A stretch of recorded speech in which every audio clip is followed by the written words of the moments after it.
आत्मा शरीर में कहाँ रहती है? ये बहुत बड़ा प्रश्न है, बार-बार हमसे पूछा जाता है कि आत्मा शरीर में रहती कहाँ है? आत्मा ही शरीर समझो।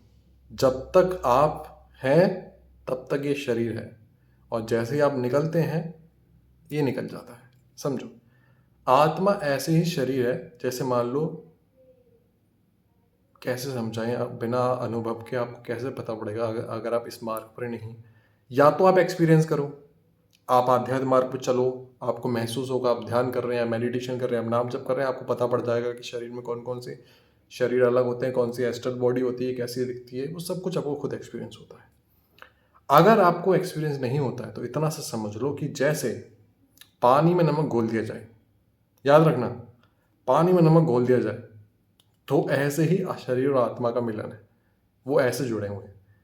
जैसे समझो, गुब्बारे में हवा है, वो हवा तब भी दिख जाती है, वो आत्मा उससे भी ज़्यादा ऐसी है कि वो रोम-रोम उससे चल रहा है आपका। और वो समझो, ये शरीर आपको जैसा दिखता है वैसा अंदर से नहीं है। ये पूरा एक ब्रह्मांड है, ये पूरे में बसा हुआ है, हर किसी प्लैनेट से कनेक्टेड है। ये बहुत विराट है समझो, इंसानी शरीर बहुत ही दुर्लभ है, बड़ी ही दुर्लभ रचना है आराध्य की। और उसमें आप हर जगह हैं समझो, आप हर जगह बैठ जाते हैं, आप हर जगह समेट जाते हैं। शरीर एक जगह बैठा रहता है, पर जो आपकी एनर्जी है, जो आपका एक्चुअल स्वरूप है, वो हर जगह फैल जाता है, वो हर जगह पहुंच जाता है। वो एक साथ में हजार हजार भाग में बढ़ जाएगा, वो एक बार में एक भाग में आ जाएगा। मतलब एनर्जी ऐसी है। तो आपका जो एक्चुअल स्वरूप है वो एनर्जी है। एनर्जी को ही रूह कहा गया है, सोल कहा गया है, और शरीर में रहती है। ये प्रक्रिया देखने के लिए आपको इस मार्ग पर आना पड़ेगा। आपको धीरे धीरे मन में बाहर जो शोर है उससे ज़्यादा जो अंदर शोर है उसको शांत करना पड़ेगा। विद इन अ सेकेंड आपको डिस्ट्रैक्ट होना पड़ेगा कि ऐसे बस। इसके लिए आप प्राण ध्वनि योग कर सकते हैं, जो आराध्य का बताया और है। तो प्राण ध्वनि योग होता है, वो एक्चुअल आपको सब रोगों से दूर करता है। सबसे पहले ऐसे शांत बैठ करके, कितना भी आपका माइंड डिस्टर्ब है, कुछ भी चल रहा है,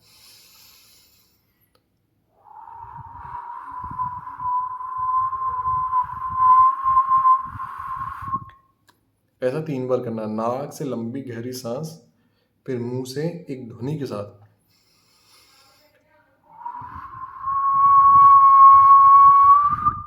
ऐसे 3 बार करना है। ऐसा करते करते आप एकदम से ये ध्वनि, प्राण ध्वनि आपको संतुलन में लाएगी और आपको अपने स्वरूप में लाते पहुंचाते जाएगी। इस शरीर से अलग और मन से भी अलग आप अपने आप को महसूस करने लग जाओगे।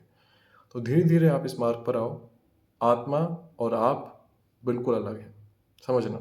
आत्मा के परे भी एक है। जब तक आपको आत्मा महसूस होती है, आत्म तत्व का बोध ही आराध्य का बोध है। दोनों में कोई डिफरेंस नहीं है।